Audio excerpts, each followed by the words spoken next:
이 예정에 대한 교리가 가르침이 사실은 굉장히 좀 어려운 부분이 있죠. 네, 이 예정이 좀 어려운 부분들이 있고 그렇다는 것을 알아도 여전히 찜찜함이 남는 부분들이 있고 그래요. 그래서 오늘 이제 제가 드릴 말씀은 찜찜함을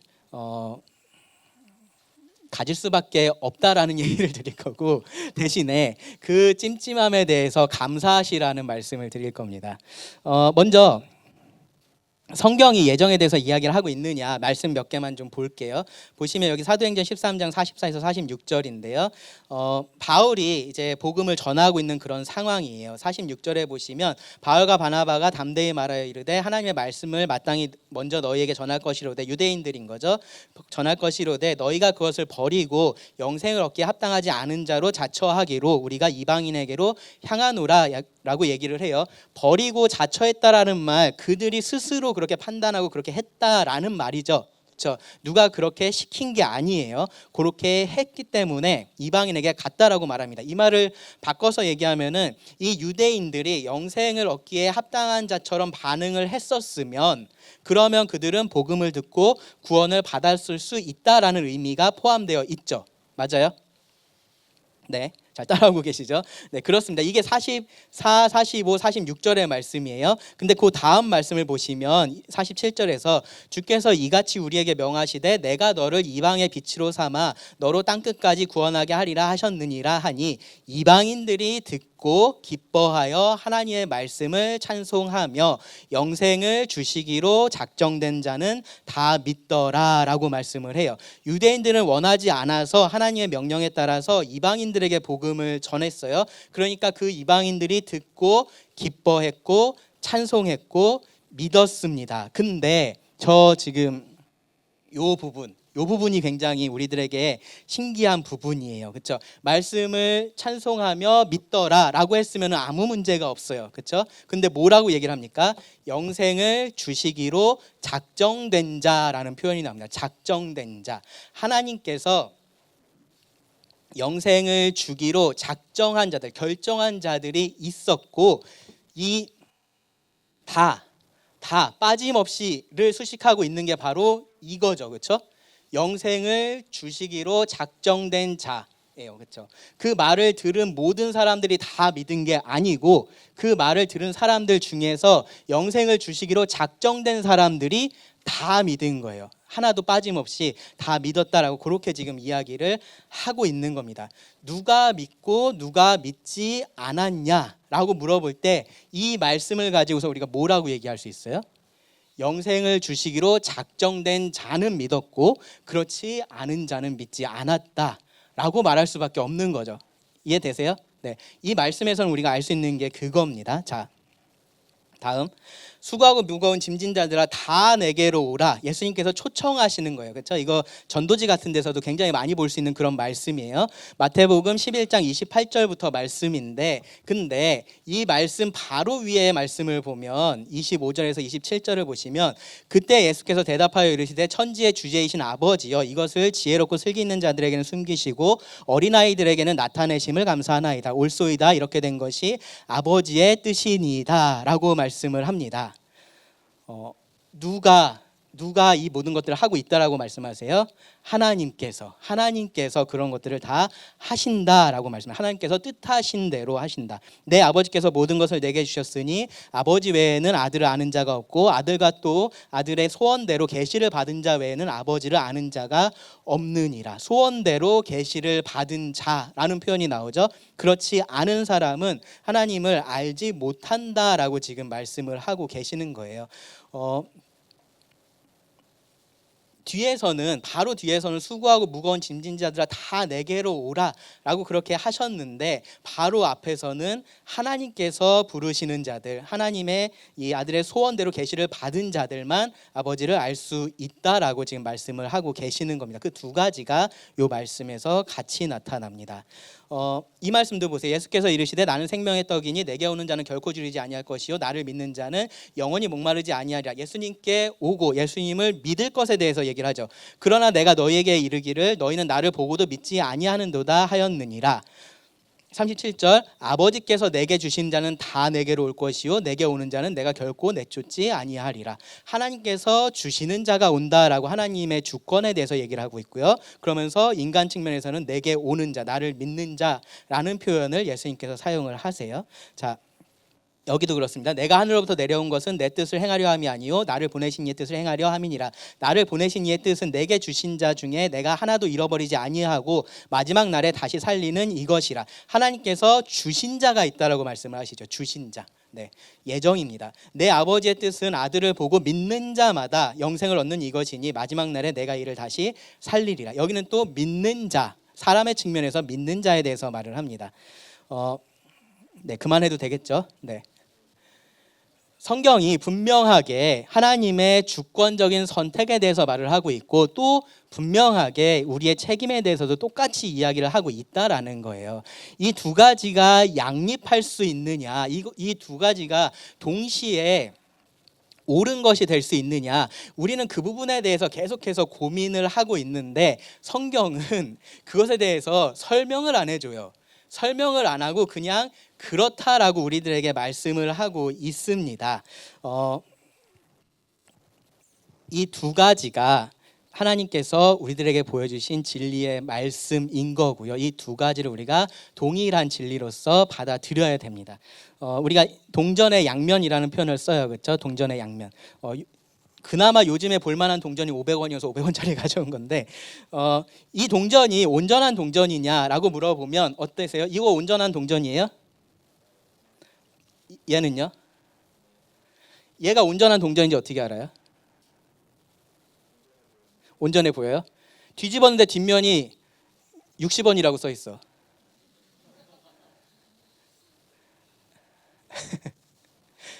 네. 무슨 말을 하고 있는 거냐면은 이쪽에서 보면은 얘밖에 안 보여요. 그렇죠? 저쪽에서 보면 쟤밖에 안 보여. 근데 얘만 보았을 때는 온전한 동전처럼 보이는 거죠. 우리들에게는 뒷면이 저게 있어야 온전한 동전인데 우리가 봤을 때는 이 한쪽만 봤을 때 맞는 얘기를 하고 있는 것 같으니까 얘만 맞는 것 같은 거예요. 근데 쟤도 반대쪽에서 봤을 때는 동일하게 우리가 이 반대쪽에 얘가 있다면 우리가 온전한 동전이라고 이야기를 해야 되는 겁니다. 근데 이 두 가지가 양면에 있어서 우리 눈에 봤을 때 동시에 안 보여요. 네. 세로를 세워놓고서 최대한 노력을 하면 보이긴 할 텐데 어렴풋이 보일 거예요. 분명하게 이렇게는 안 보인다는 거죠. 네, 이렇게는 안 보여. 근데 이렇게만 보면서 저게 없다라고 우리가 얘기를 하거나 저렇게만 보면서 이게 없다라고 얘기를 하거나 그렇게 할 수는 없다라는 겁니다. 성경은 두 가지를 동시에 얘기를 하고 있고 그 두 가지 모두가 함께 있을 때 이것이 온전한 진리다라고 이야기를 하고 있어요. 이 두 가지를 조화롭게 우리가 어떻게 이해할 수 있는지는 사실은 우리에게 던져진 숙제가 아니에요. 이 사실 성경에서 말하고 있는 것을 우리가 받아들이고 그것이 무엇을 말하려고 하는지를 성경의 관점에서 보는 것이 중요해요. 여러분들은 어떠신지 모르겠는데 저는 과학을 굉장히 좋아하거든요. 그래서 막 이렇게 과학 유튜브 같은 거 올라오면 그런 거 이렇게 열심히 보고 그래요. 막 양자역학 같은 거 설명하는 것들도 막 보고 그러면은 되게 재밌어요. 근데 되게 재밌는데 이해가 안 돼. 여러분 아세요? 예, 정말로 재밌는데 이해가 안 되는 게 있어요. 사람들이 양자역학에 대해서도 똑같이 얘기해요. 그렇죠? 양자역학에 대해서도 양자역학을 이해한 사람은 아무도 없다라고 얘기를 해요. 근데도 열심히 설명을 하려고 노력을 하거든요. 근데 이것이 보여지는 현상이 있기 때문에 그렇게밖에 설명이 안 되니까 지금 그렇게 얘기를 하고 있는 거예요. 그러면서 이제 그것을 그들은 진리로서 생각을 하고 받아들이고 있는 거거든요. 근데 저는 그런 것들을 보면서 성경의 진리가 사실은 비슷해요. 그 양자역학이 온전하게 이해가 되지 않는 게 우리가 살고 있는 이 차원을 좀 넘어선 이야기들을 하고 있어서 그런 거예요. 실제적으로. 그렇다면 하나님께서는 우리보다 얼마나 높은 차원에 계시고 얼마나 다른 차원에 계신지를 우리가 생각을 해봐야죠. 하나님께서 우리들에게 보여주시는 것은 우리가 이해할 수 있는 수준으로 이 진리를 거짓되지 않게 이 진리를 보여주신 거고 그리고 그렇게 보여주신 것이 이 모습인 거예요. 두 가지가 계속해서 양립하면서 나옵니다. 하나님께서 주권적으로 이 모든 것들을 하셨고 하지만 그 안에 우리의 그러한 책임이 분명히 있다라고 그렇게 말씀을 하고 계시고요. 그것을 우리가 받아들일 것에 대해서 말씀을 하시고 계신 겁니다. 자, 이제 조금 더 들어가서 얘기를 해볼게요. 예정과 선택.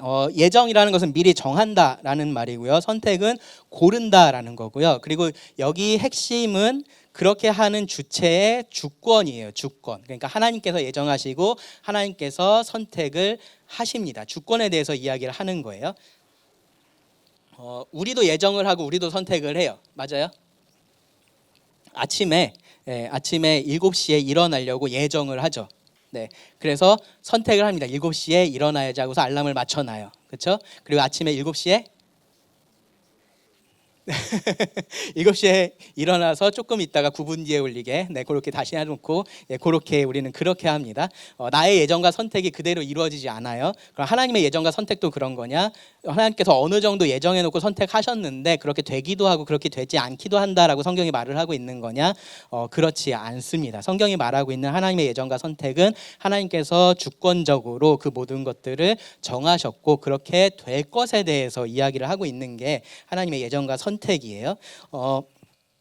예수님을 잡아서 죽이는데 동참했었던 이 사람들, 헤롯과 본디오 빌라도와 이방인과 이스라엘 백성들, 이들이 여기 표현해 보면 합세해서 하나님께서 기름 부으신 거룩한 종 예수를 거슬러 하나님의 권능과 뜻대로 이루려고 예정하신 그것을 행하려고 이 성에 모였나이다라고 그렇게 말씀을 해요. 하나님께서 예정하신 일들이 있었고 그 일들을 이 사람들이 합세해서 했다는 거예요. 근데 이것이 헤롯과 빌라도와 이방인과 이스라엘 백성들이 다 같이 모여가지고 하나님께서 이 예수를 이렇게 죽이라고 예정을 했대. 그러니까 우리 다 같이 모여서 얘를 죽이자. 그렇게 한 거예요? 아니에요. 자기들이 원하는 대로 한 겁니다. 자기들의 이익에 따라서 자신들 눈앞에 보이는 그 이득을 따라서 그냥 한 거예요. 근데 그 모든 것들을 하나님은 예정하신 것이다라고 그렇게 말씀을 하고 있다라는 거예요.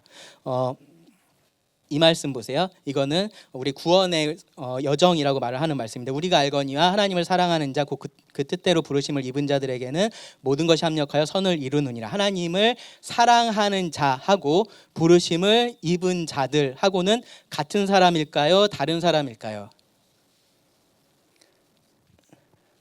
키가 작네. 네. 여기 곧 있잖아요. 곧. 곧. 네. 하나님을 사랑하는 자. 이거 우리 입장이죠. 그렇죠? 하나님을 사랑하는 자. 그 뜻대로 부르심을 입은 자 하나님의 입장이죠. 근데 곧이라고 돼 있어요. 같은 사람들을 말하고 있어요. 하나님을 사랑하는 자 곧 그 뜻대로 부르심을 입은 자들에게는 모든 것이 합력하여 선을 이루느니라. 그러면서 29절 보시면 과연 하나님이 미리 아신 자들을 또한 그 아들의 형상을 본받기 위하여 미리 정하셨으니 미리 아신 자들 미리 정하심을 받은 자들 똑같은 사람들입니다. 이는 그로 많은 형제 중에서 맏아들이 되게 하려 하심이라. 또 미리 정하신 그들을 또한 부르시고 미리 정하신 자하고 부르신 자하고 똑같아요. 부르신 그들을 또한 의롭다 하시고 부르신 그들하고 의롭다 하신 이하고 의롭다 하신 이들하고 똑같아요. 의롭다 하신 그들을 또한 영화롭게 하셨느니라. 여기도 다 똑같은 사람들을 말을 하고 있습니다. 하나님께서 처음에 계획하신 그것을 끝까지 다 이루시는 것, 예정하신 그 뜻을 끝까지 주권적으로 이루시는 것에 대해서 말을 합니다. 하나님께서 예정하셨는데 여기까지 못 가고 한 이쯤에서 떨어지는 사람 없다는 거예요. 하나님께서 예정한 사람들은 다 끝까지 갑니다. 자, 에베소 말씀 우리가 봤던 말씀이죠. 그 기쁘신 뜻대로 우리를 예정하사, 그 기쁘신 뜻이 하나님의 동기이고요. 그리고 우리가 대상이에요. 우리를 예정하사 예수 그리스도로 말미암아 자기의 아들들이 되게 하셨으니 이것이 예정의 결과입니다. 모든 일을 그의 뜻의 결정대로 일하시는 이의 계획을 따라 우리가 예정을 입어 그 안에서 기업이 되었으니. 이 모든 것들이 하나님께서 그냥 요거 하나 해보고 저거 하나 해보고 이렇게 됐으니까 이렇게 해보고 그렇게 된 것이 아니라 처음부터 하나님께서 모든 것들을 그 뜻대로 결정을 하셨고 그 계획에 따라서 모든 것들이 다 그대로 이루어졌다라고 지금 말씀을 하고 있는 거예요. 그러니까 지금 이 예정이라는 것에서는 그러한 선택 의 개념이 포함되어 있을 수밖에 없습니다. 하나님은 정하신 그 뜻대로 할 일들을 선택을 하시면서 그렇게 행하시기 때문에 그래요. 그래서 이 예정이라는 말하고 선택이라는 말이 사실은 그렇게 상호 이렇게 교환해서 사용할 수 있는 그런 표현이 돼요. 자, 예정에 대해서 이렇게 정리할 수 있습니다. 하나님이 선택하는 거죠. 고르시는 겁니다. 특정 사람을 특정한 목적으로 그렇게 고르십니다. 여러 가지 어떠한 일을 위해서 그렇게 선택하기도 하시고 어떤 상황을 선택하기도 하시고 그렇게 하세요. 특별히 우리가 이제 지금 말하고 싶은 것은 구원에 대한 부분인데 구원에 대해서도 똑같이 이렇게 말을 해요. 하나님께서 죽은 자들을 일으켜 살리신 같이 아들도 자기가 원하는 자들을 살리느니라. 너희가 이것을 알고 행하면 복이 있으리라. 내가 너희 모두를 가리켜 말하는 것이 아니니라. 나는 내가 택한 자들이 누구인지 알미라. 너희가 나를 택한 것이 아니요 내가 너희를 택하여 세웠나니 라고 말씀을 합니다. 이 택한다라는 말 자체에 어떤 의미가 포함되어 있냐 하면은 전부가 아니라 일부가 선택을 받는다라는 의미가 그 안에 포함되어 있어요. 맞죠? 그렇죠. 그래야지 우리가 선택이라는 말을 쓰는 거잖아요. 선택을 한다 그럴 때는 전부가 아니라 일부를 선택을 하는 거예요. 여러분들 뭐 식사 저녁에 뭐 먹을까요? 복수 선택해 놓으면 다 선택하는 사람들이 있어요. 그건 선택을 한 게 아닌 거예요. 그러니까 선택을 하라고 하면 선택을 하세요. 네, 그렇게 해야 됩니다. 전부 다 선택하면 선택한 게 아니에요. 하나님께서 예정하시고 선택한다라고 말씀하실 때도 그 중에서 이 사람들 중에서 일부를 선택을 하시는 거고요. 그 주권이 하나님에게 있다라는 거예요. 그리고 또 하나 여기서 분명하게 하고 있는 말씀이 뭐냐면은 나는 내가 택한 자들이 누구인지 안다라고 하셨어요. 그렇죠? 네, 나는 내가 택한 자들이 누구인지 안다. 구체적인 선택인 거예요. 구체적인 선택. 제가 여기다 이렇게 놓고서 제가 여기 1분단을 선택할게요. 누가 있는지 모르겠는데 그냥 1분단 선택할게요가 아닌 거예요. 네, 이 안에 누가 있는지, 누가 이 안에 들어가야 있어야 하는지 다 계획하고 그 사람들을 선택을 했다라는 겁니다. 이 말씀도 보시면요, 그 자식들이 아직 나지도 아니하고 상황인 거죠. 무슨 선이나 악을 행하지도 아니한 때에 택하심을 따라 되는 하나님의 뜻이 행위로 말미암지 않고 오직 부르시는 이로 말미암아 서게 하려 하사라고 말을 해요. 이거는 이제 그 야곱과 에서의 선택에 대한 말씀인데 그들이 아무것도 하지 않았어요. 태어나지도 않았으니까 뭐 잘한 일, 나쁜 못한 일 그런 것들이 전혀 없어요. 근데 이미 그때 하나님께서 선택을 하셨다라는 거예요. 이 선택의 주체가 하나님에게 있다라는, 선택의 주권이 하나님에게 있다라는 거예요. 나중에 대충 보니까 야곱은 잘할 것 같고 에서는 좀 못될 것 같고 그러니까 내가 야곱을 선택해야지, 그런 게 아니다라는 겁니다. 물론 하나님께서 그것을 모르셨나요? 아니에요. 다 알고 계세요. 근데 그 알고 계신 것이 하나님의 선택에 영향을 준 것이 아니다라는 거예요. 하나님의 선택이 먼저 있습니다. 모세에게 이르시되 내가 긍휼히 여길 자를 긍휼히 여기고 불쌍히 여길 자를 불쌍히 여기리라 하셨으니 그런즉 원하는 자로 말미암음도 아니요 다른 박질하는 자로 말미암음도 아니요 오직 긍휼히 여기시는 하나님으로 말미암음이니라. 사람의 선택이 아니라 하나님의 선택이다라는 것을 지금 한 번 더 강조를 하는 겁니다.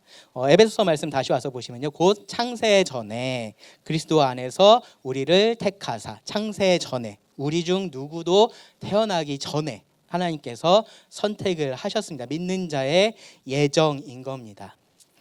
성경이 말하는 믿는 자의 예정은 이것을 말을 하고 있어요. 우리하고 정말로 아무런 관계가 없습니다. 여러분들이 그리스도인이 되고 나서 얼마나 잘 살지 얼마나 못 살지 그런 거 하나님 아시지만 그것이 하나님의 선택에 관계되어 있지 않은, 영향을 주지 않았다라는 겁니다. 하나님께서 어떤 사람들을 구원하기로 선택을 하셨어요. 주권적으로, 그리고 무조건적으로, 그리고 은혜로서 선택을 하고 있습니다. 이것이요, 성경이 아주 분명하게 말하고 있는 교리예요. 성경의 가르침이에요. 이것을 어떻게 좋아할 거냐, 그건 제가 처음에 말씀드렸던 것처럼 그것을 우리가 조화롭게 우리의 자유의지랑 모든 것들을 완벽한 조화를 이루어서 이해할 수 없어요. 근데 이 부분을 성경은 분명하게 오해할 여지 없이 말을 하고 있다라는 거예요. 심지어 여러분 생각해 보세요. 만약에 성경이 말해주고 있지 않았으면 우리가 이런 생각을 했을까요? 내가 구원받은 것에 대해서 내가 아는 건 뭐예요? 나는 말씀 듣고 믿고 구원받은 거잖아요. 그렇죠? 네. 내가 한 거잖아요. 그것밖에 우리는 생각을 못할 거란 말이에요. 근데 성경은 그렇지 않다라고 지금 말을 하고 있는 겁니다. 내가 보지 못한 그 하나님의 손길, 하나님의 주권에 대해서 예정이라는 표현, 그리고 선택이라는 표현을 통해서 우리들에게 말씀을 해주고 있습니다. 이게 받아들이기가 쉽지 않아요. 네. 우리가 받아들이기가 쉽지 않고 이해하기가 쉽지 않습니다. 그래서 이것에 대해서 부정을 하는 경우가 있고요, 수정을 하는 경우가 있어요. 이 중에서 부정에 해당되는 부분은 성경이 말하는 것을 부정하는 것이기 때문에 정말 우리가 잘못된 것이라고 우리가 생각을 해야 되는 거고요. 수정에 대한 부분은 저것을 이해하고 싶은데 그게 잘 안 돼서 이제 이렇게 수정해서 이해를 하시는 분들이 계세요. 그래서 저는 이 부분에 대해서 이렇게 생각하시는 분에 대해서는 이게 완전히 틀렸고 그 생각을 고쳐야 된다라고까지는 얘기를 못 할 것 같아요. 물론 같은 교회에 계시면 제가 말씀을 드리긴 할 텐데 다른 교회에 계시다면은 그렇게 해서 하나님의 예정을 이해하고 그 성경이 말하고 있는 대로 받아들이고 계시다면 그것은 분별로서 인정을 해줄 수 있는 부분이 될 수는 있을 것 같아요. 근데 이 부분에 대해서는 우리가 분명하게 다르다라는 선을 좀 그을 필요가 있어요. 예정이 운명론이나 숙명론하고 똑같은 거냐? 결국 믿을 사람 믿고 구원받을 사람 구원받고 그렇지 않은 사람은 무슨 수를 써도 구원받을 수가 없는 거냐? 나 정말로 구원받고 싶은데 너무 구원받고 싶은데 나는 예정되지 않아서 구원을 못 받는다라고 지금 성경이 얘기를 하고 있는 거냐? 혹은 반대로 나는 너무 구원받기 싫어서 죽겠는데 갑자기 내 안에 막 믿음이 생겨나고 그래서 나를 믿게 만들고 그렇게 되고 있는 거냐? 그렇지 않아요. 제가 방금 전에 묘사했던 것이 운명론이나 숙명론이에요. 그러니까 과정이라는 것이 완전히 무시된 거죠. 과정이 무시되고 결과가 무조건 그렇게 돼야 되니까 그렇게 되기만 하는 것을 운명론 혹은 숙명론이라고 얘기를 하는 거고요. 성경이 말하고 있는 예정은 그렇지가 않습니다. 예정은 그 과정이 다 포함되어 있습니다. 그래서 하나님께서 예정하신 사람은 믿고 싶어 합니다. 믿고 싶어 해요. 하나님을 찾습니다. 그것이 예정의 원리예요. 하나님을 믿고 싶지 않은 사람, 그러니까 믿고 싶어하지 않는 사람은 그 자유의지로 하나님에게서 멀어지고 구원을 받지 않는 겁니다. 결과와 과정이 다 포함된 개념이다라는 그 차이를 좀 알아주시고요. 그 다음에 그러면은 예정이 하나님을 불공정한 분으로 만드느냐? 이 질문이 의미가 있으려면요, 우리가 요 중간에 있어야 돼요. 요 중간에 있어서 요렇게 가다가 나는 구원을 선택할래. 나는 멸망을 선택할래. 이렇게 할 수 있는데 그렇게 하지 못하게 됐다라고 얘기를 하면은 저 말이 맞을 수 있어요. 하나님 불공정하시다라고 얘기할 수 있어요. 그런데 우리가 아까 살펴봤던 것처럼 우리의 기본적인 상태는 어디예요? 여기에요. 네, 우리 앞에 갈림길이 있는 상태에서 우리가 선택을 하는 게 아니고요. 우리는 그냥 이 길로 가고 있었던 사람들이에요. 그래서 계속 가면 어디를 가요? 멸망을 향해서 가는 것이 모든 사람의 그런 운명이었단 말이죠. 그 중에서 하나님께서 어떤 사람을 구원하신 것은 우리가 은혜라고 얘기를 해야지 이것을 불공정하다라고 말을 하면은 안 된다라는 겁니다. 오히려 공정은 여기에요. 공의는 하나님께서 공의만 가지고 계셨다면은 멸망으로 다 가는 게 공의예요. 하나님께서 우리들에게 은혜를 베푸셔서 우리를 예정하시고 구원하셨다라고 이 성경의 진리를 봐야 됩니다. 이 예정이라는 것이 죄에 대해서 면죄부를 주느냐? 나는 그럼 예정된 사람이면은 나는 예정된 사람이니까 마음껏 죄짓고 살아도 언젠가 하나님께서 나를 자연스럽게 구원하실 거고, 반대로 예정된 사람이 아니면 아무리 구원받고 싶어도 구원받지 못할 거다. 결국 이러나 저러나 똑같으니까 그냥 내가 하고 싶은 대로 그냥 살면 되겠다라고 그렇게 생각하게 만드느냐? 그렇지 않다라고 사실은 제가 처음에 말씀드렸어요. 그렇죠? 숙명론과 예정이라는 것은 분명하게 다릅니다. 이 결말만 이야기하고 있는 것이 아닌 거예요. 이 모든 것들이 절대적인 주권자이신 하나님의 손 안에 있다라는 것을 우리가 알아야 되는 거고요. 그 절대적인 주권을 가지신 그 왕 앞에서 내가 생사를 건 판결을 기다리고 있다라는 것을 알아야 되는 거죠. 그래서 그 하나님 앞에 무릎을 꿇고 은혜를 구하는 것, 그것이 예정이 말하고 있는 우리들의 책임입니다. 예정을 생각할 때 하나님에게 우리가 더 믿음으로 반응을 하게 되는 것이 맞는 거예요. 예정은 그러면은 전도할 이유가 없게 만드느냐? 기도하는 것도 어차피 다 정해진 거니까 아무 소용이 없다라고 그렇게 생각을 해야 되냐? 그렇지 않아요. 아까 말씀드린 것처럼 결과와 과정이 동시에 강조가 돼요. 하나님께서 우리의 전도를 사용을 하셔서 영혼들을 구원을 하시고요, 우리의 기도를 통해서 구원하시고 누군가의 병을 낫게 하시기도 하고 그러한 일들을 하십니다. 그것이 같이 있다라는 것을 알아야 돼요. 그리고 두 번째로 전도는 하나님의 명령이에요. 그러니까 이것이 맞다 틀리다 뭐 그런 것들을 우리가 생각할 게 사실 아닌 거예요. 명령하셨으니까 그냥 하는 게 맞습니다. 그 다음에 하나님께서 미리 요거는 이제 그 수정에 대한 부분인데 잘 들어보세요. 아마 여러분들도 어쩌면 이런 생각들을 좀 하셨을 수도 있는데 저는 성경적으로 제가 성경을 봤을 때는 저렇게 보는 것이 성경이 말하고 있는 예정을 올바르게 보여주고 있다라고는 생각이 들지 않아요. 잘 보세요. 하나님의 예정에 대해서 하나님께서 미리 아시기 때문에 예정하셨다라고 그렇게 이야기하는 경우들이 있어요. 그러니까 이 사람이 구원받을 것을 아셔서 하나님께서 예정하셨다라고 그렇게 이야기를 하는 거예요.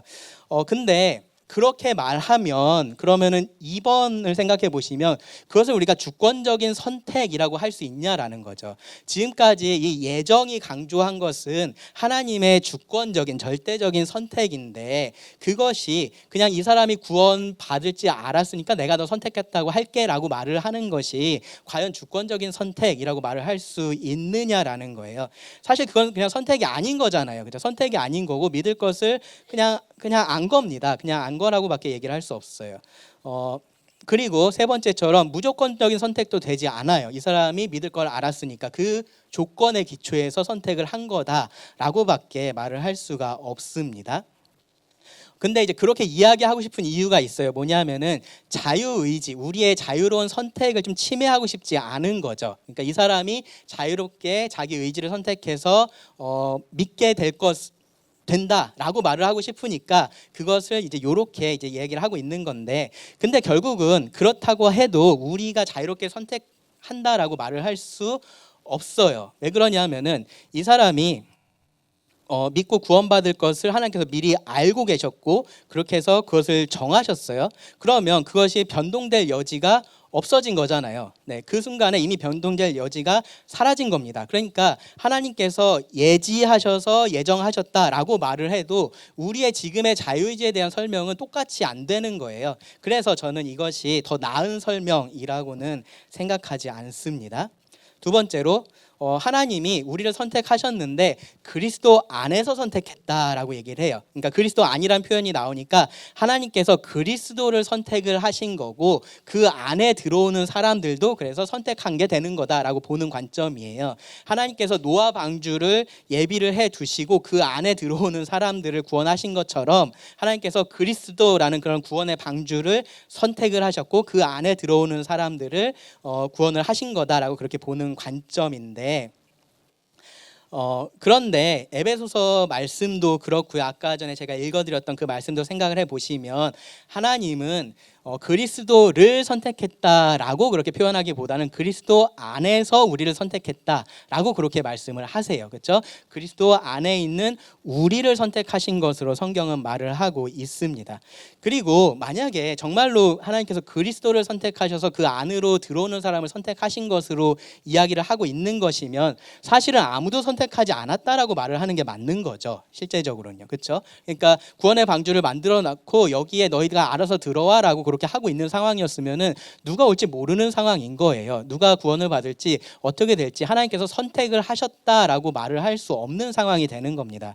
그래서 저는 이 그리스도 안에서 미리 선택을 하셨다라고 이 예정의 교리를 좀 수정해서 이해하려고 하는 것도 그렇게 성경적인 관점이 아니다라고 생각을 합니다.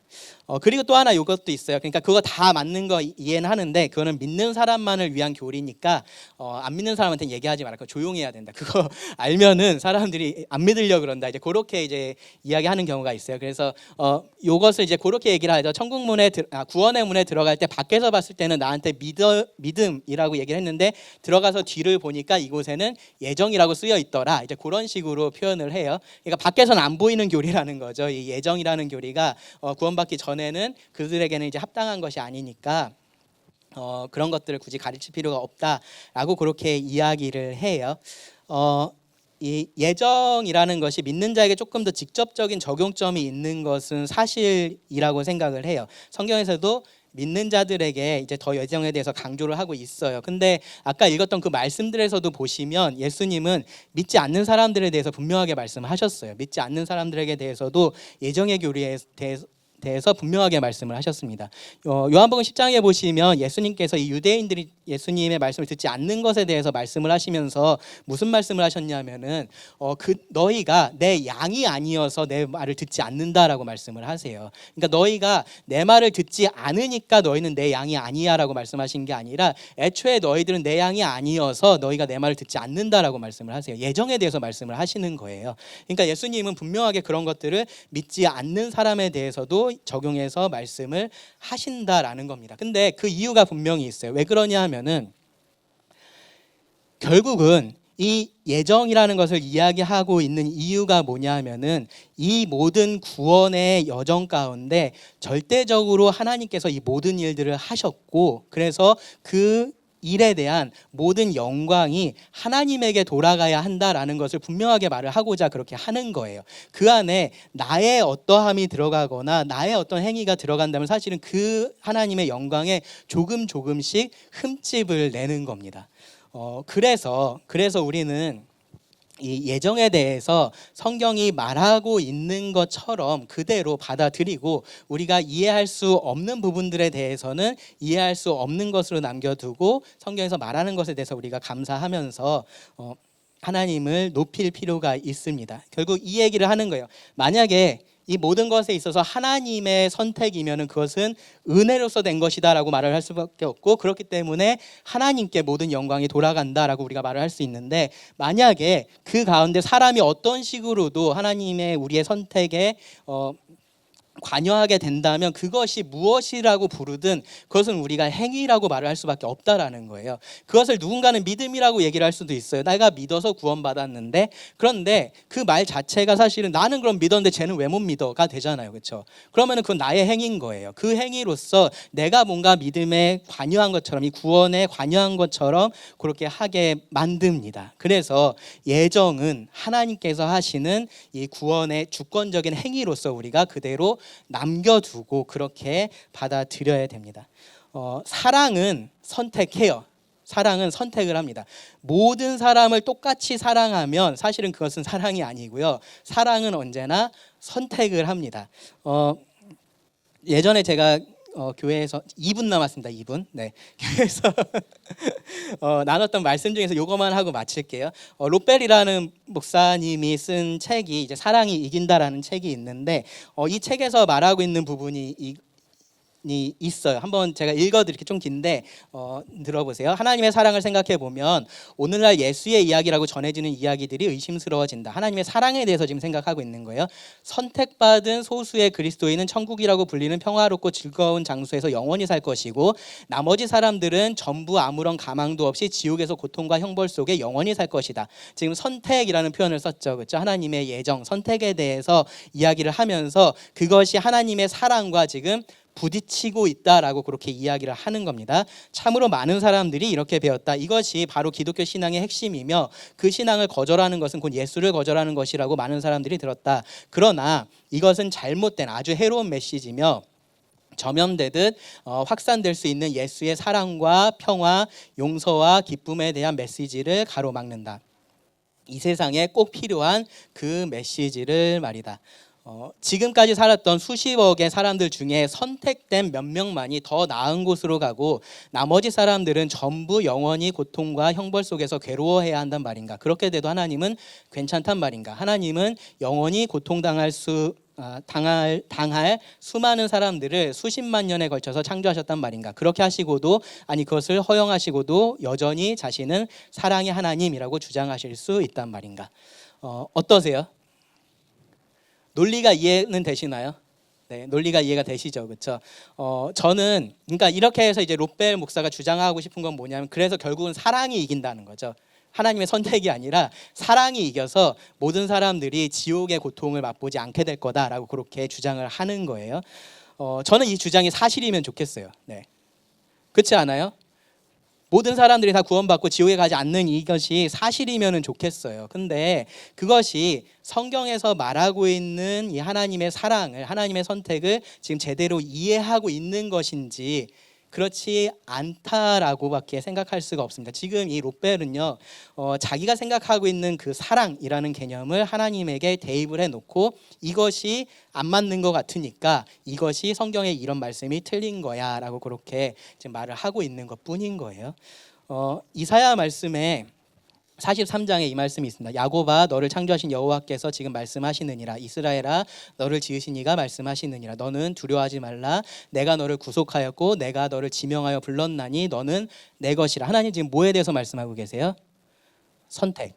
맞아요? 하나님께서 이스라엘을 선택하신 것에 대해서 말씀하고 계세요. 내가 너희를 지명하고 불렀고 네가 나의 것이고 내가 그래서 너를 구속했으니까 두려워하지 말라라고 말씀하시는 거예요. 2절 네가 물 가운데로 지날 때에 내가 너와 함께 할 것이라. 강을 건널 때에 물이 너를 침몰하지 못할 것이며 네가 불 가운데로 지날 때에 타지도 아니할 것이요 불꽃이 너를 사르지도 못하리니. 하나님께서 이들을 지명하여 부르시고 그들에게 이렇게 사랑하겠다라고 지금 말씀을 하고 계시는 겁니다. 맞죠? 네, 이렇게 하고 계시는데 근데 뒤에 3절을 보시면 대저 나는 여호와 너의 하나님이요 이스라엘의 거룩한 이요 너의 구원자임이라. 너의 하나님이고 너의 구원자라고 말씀하시죠. 그렇죠? 네, 이스라엘을 하나님께서 특별히 지명해서 불러서 선택해서 그들의 하나님이 되신 겁니다. 근데 뒤에 말씀 보세요.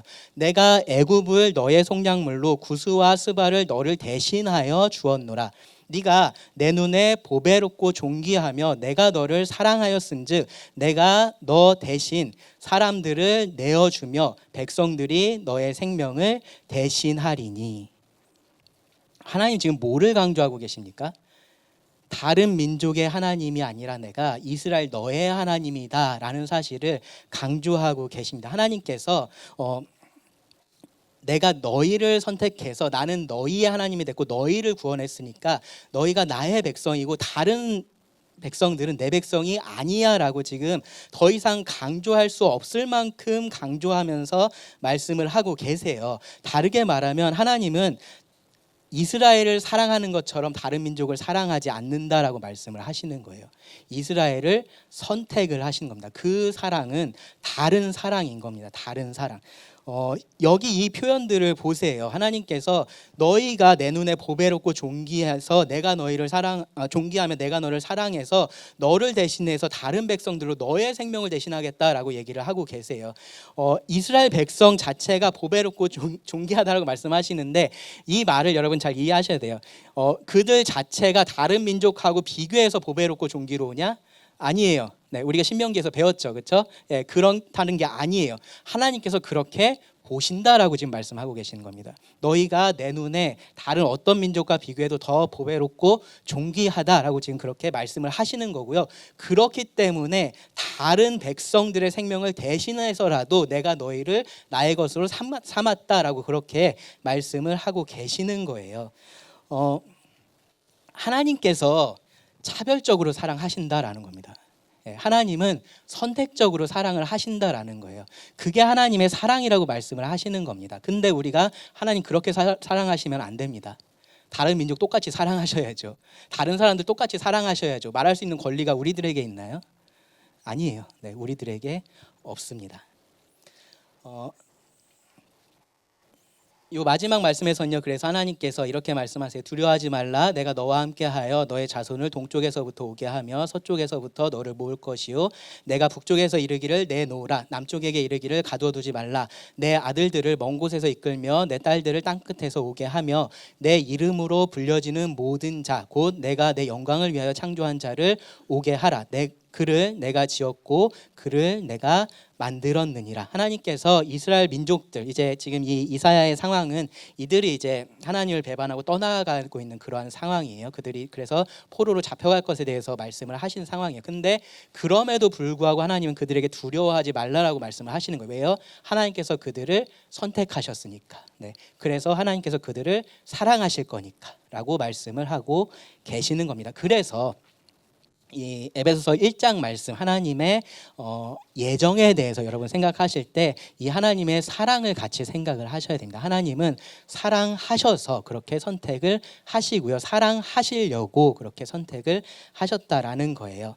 네 가지 성경이 말하는 예정을 아신다면요, 여러분 찬양하시기 바랍니다. 찬양하시기 바랍니다.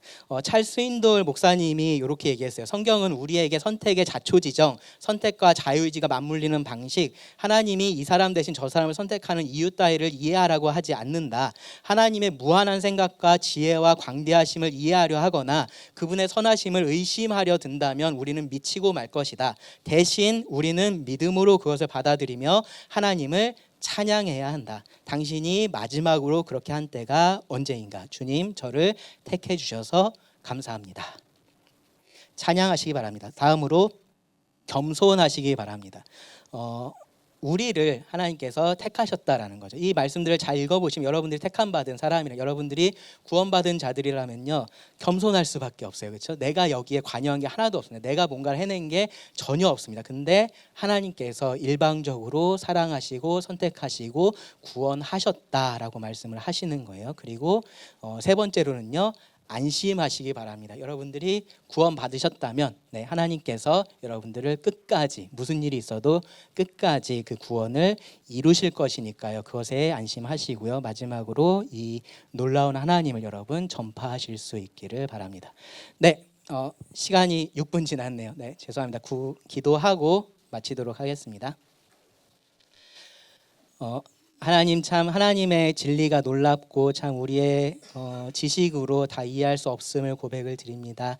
하지만 성경이 또 우리들에게 드러내 보여주는 것처럼 정말로 이 하나님의 사랑이 놀랍고 하나님의 능력이 크심을 고백을 드립니다. 우리 삶에서 그 하나님의 사랑과 능력이 항상 함께하며 또 우리가 그 모든 복을 누리는 자들이 되게 하여 주시기를 원합니다. 특별히 이 자리에 있는 이 많은 청년들이 그런 하나님을 더 알게 하시고 또 그 하나님과 친밀한 관계 가운데 거하며 계속해서 이 땅 가운데서 교회로서 하나님을 드러내고 하나님의 영광을 선포하는 자들이 되게 하여 주시기를 구합니다.